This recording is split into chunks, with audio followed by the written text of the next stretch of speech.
All right. It's been a while since we talked about the 67, and yeah, surface rust is already forming on this. There's a reason why it's in a barn. So, the 67 project is no more. Found out this body is gonna cost so much more money than it's actually worth. Let's come to the front. And I do have a replacement. You can actually hear all the sounds of them working on it right there. If you're following Instagram, you already know we replaced the body. Here is what was under the dash. So we know the dash was rotted. You can see underneath just how gross this all was. See right here, this is all nastiness. That was all blowing through, so we would have had to have replaced, look at this. You can almost break that with my hands. We would have had to replace all of this. That's not so much the problem though. The problem, well, let's work our way around to the other side. You see this buckle right here? See this crazy buckle? There's rippling here, there's rippling here. Look, there's rippling in the firewall up here. Yeah, some of these ripples are factory. This one right here is not. There's rippling right here. What we learned is this car took a really hard hit back here in this quarter.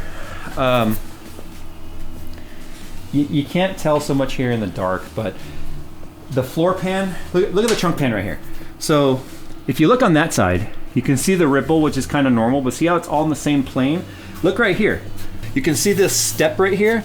Well, that's because the floor trunk pan and the frame was replaced at some point, but you can see it didn't even line up. This whole side of the car is an inch shorter than the other side of the car. The frame rail underneath the car is also bent. Things that just really didn't show until we got all the Bono and stuff out. It explains why, after I put the 12-bolt rear end in and the Mosier and the Caltrax and all that, why I just could not. The car always felt like it was going down the road slightly crooked because the rear end was out of square, because the body is out of square. So when we started looking at like all the patching we had to do with like the ugly patches in the quarters that need to be fixed, this trunk being all jacked up, this piece right here, look at how bad this is. Do you see how wavy and screwed up this is? We would have had to replace the rear pan. The body shop guys that do these resto cars, or these classic restorations and all the fancy work, were like, dude, he's like, you're gonna pay me so much in labor on metalwork alone. He's like, I don't see this making money sense. It's not my grandpa's car. It's not my dad's car. It's a car I bought. I have no sentimental attachment to this car whatsoever. So I decided to basically, hey, if anyone watching this video wants to buy a 67 to put on top of a full frame or something, make a race car out of, the body, it's still good for that. It's just not gonna work for being an actual, subframe car. I'll sell it to you with the rotisserie for cheap, so get a hold of me if you're interested. But we got something to replace this because it was like, the amount of money it was gonna take to fix this just was not worth it. So given how hammered this firewall is, the ripples that come all the way to the front of the car, yeah, it just, the only reason this car is worth it to anybody is because it's on the rotisserie. And it's got a clean VIN number and registered title and all that stuff. So the title is really what makes it valuable. But let's show you what we got. So I got a 68 Camaro donor car. As you can see, we got some welding happening in there. We're welding up the trans tunnel where it had a bigger trans, we had to patch that. We're DAing the car all the way back down to metal because there was some areas that had surface rust. And I know it's loud, I'm sorry, but areas where there's surface rust that we had to fix. But we'll start by showing you old men and their toys. We'll start by showing you what the trunk should look like. So the 68 is straight. See how it's nice and smooth? There's no ripples, there's no steps. See over here, same side, see how it's nice and level? That's the way it's supposed to be. See how this is all nice and straight? It's not all like crumpled in and stuff. But the car's not perfect. It's got some areas where some of the repairs are a little sketchy and we're gonna fix those. Like this right here. This quarter was replaced. You can see where they replaced it along the seam right here. They didn't fully weld it in, so we're gonna be fixing that. But if you look right here, you can see where they kind of came up and over, which is too bad because they clearly had some sort of patch happening here. But we're thinking about actually cutting this section out of the 67 because believe it or not, this is one area of the 67 that's good. So we're thinking about actually cutting it out of there. Yeah, this is all nice and straight. This quarter was replaced. But if you come over here, you can see this is the surface rust that was not addressed apparently by the time he did the replacement and then did the primer coat and the epoxy coat and stuff. So the surface rust is here. We have to convert it. It's just like embedded into the metal. So this will all be handled. We're cutting out all the tabs because we're gonna go flush mount glass. So I mean, there's areas of the car that need to be addressed, right? There's a little bit of surface rust right here.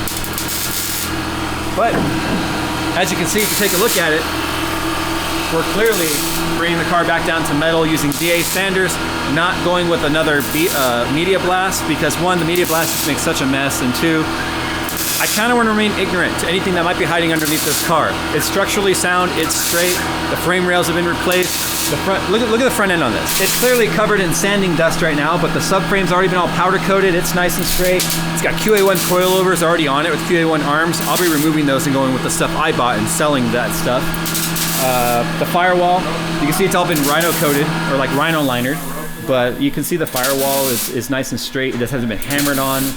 It's just got the factory wrinkles like you would normally see. They've got Reiner coat though on the radiator support and the inner fenders. I'm probably gonna remove those and go with my pieces because I bought new pieces for the 67. So here's the thing. This car wasn't just the body. It was an entire car, but it wasn't put back together yet. So I have an entire 68 worth of boxes and parts sitting at Mike's shop. Well, sitting in my garage, and then a 67 worth of brand new parts all sitting in Mike's shop. So I've literally got 2 cars here. I'm hoping we can make one good car out of 2 cars. That's the idea anyway. But anyway, these fenders were replaced. They're new fenders, so they've got to be fitted. There's some areas that are kind of sketch. You can see right here on this fender, the fender was cut on the backside and slid back, which when it did that, it kind of messed up this alignment right here with the B or the A-pillar. So this has to be kind of pulled and fitted and formed. There's areas where there was lots of Bondo. We'll show you the worst part of the car. This is an original quarter, but you can see right here, this is all, what, an inch of Bondo back here almost? We lost some of the body line here. You can see just how much of the metal they patched and filled with Bondo. Same with over here, another patch right here that you can see. It's ugly. So rather than building this up with Bondo, giving us something that can crack over time, we just ordered another quarter panel patch that we're gonna use to cut these pieces out of right along this body line, this crease. So that will all be new from there down. But other than that, you can see the trans tunnel right here that Heath is welding up. It had a 6060 6-speed in there, a Tremec 6060, which is much bigger than what the tunnel would fit. So they had a cutout there to make the trans fit. We're welding it back because we've got the 4L65E from RPM Transmissions, which will fit in the tunnel without needing all that. So we're welding that back up. Doors are new. It just don't sound like that these days. Anyway, doors were replaced. Front fender, everything from the front doors forward was also replaced. Yeah, it's going to be a fun project, I think. So I just wanted to give you guys some sort of an update on this channel. We're prepping it for mini tubs. Mini tubs are going in. We're going to re-weld the rear frame because it's bolted in right now rather than actually welded into the body like it's supposed to be. Get it all prepped and primered, and then off to paint. We're still a little undecided on the color we're going to go with. We like that black cherry, but the problem with black cherry is it's impossible to touch up later if it gets a dent or a scratch or something. It's not going to patch or touch up. It's just the way the candy layers are. So we're thinking about doing something else instead. The wife will be bummed, but you know, it is what it is. Also too, these big old rallies aren't staying on here. If anyone wants to buy some rally wheels and tires, they're 265 50-15s, I think they are, 60-15s. So those will be for sale too. So anyway, that's the project. You can see inside here the floor pan. Oh, I forgot to mention, the entire floor pan is also new. That was replaced because the original was rusted out. New dash was also put in. So all the things like that car needed, this one already had done. Some areas that need to be fixed where the repair isn't up to code of what, or standard of what we wanted, but most of the car has had a lot of that work already done. So there you go. 67 turned into a 68, which is fine with me because I like the quarter lights.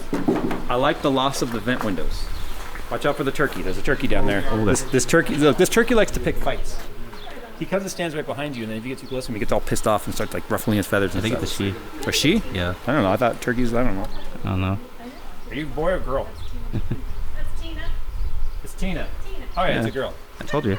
She's pushy. She's bossy. So Tina's a pro. she likes to stand right behind you. So anyway, Very friendly. that's the 68. I think it's going to turn out a heck of a lot better than that 67. It's going to add a lot cheaper worth of effort, but then again, I did have to buy another car to make it happen.